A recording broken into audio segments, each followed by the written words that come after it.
آره راست میگی، من علافم، علاف تو، علاف بابای نامرده که من سر کار میذاره تا برات خواستگار بیاره. خودش چه گوهی بوده وقتی ما خواستیم باور تو بگیری که من الان نیستم. خودش چه گوهی بوده.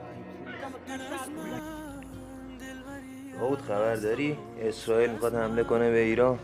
تو آدم نوتگری مشتگری داشت گو خورده. اسرائیل به این حرفا نمیخوره.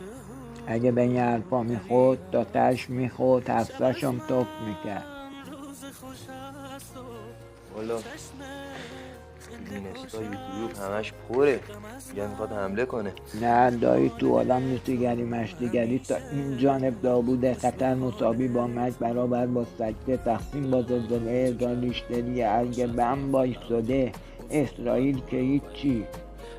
رئیس جمهورش که معروف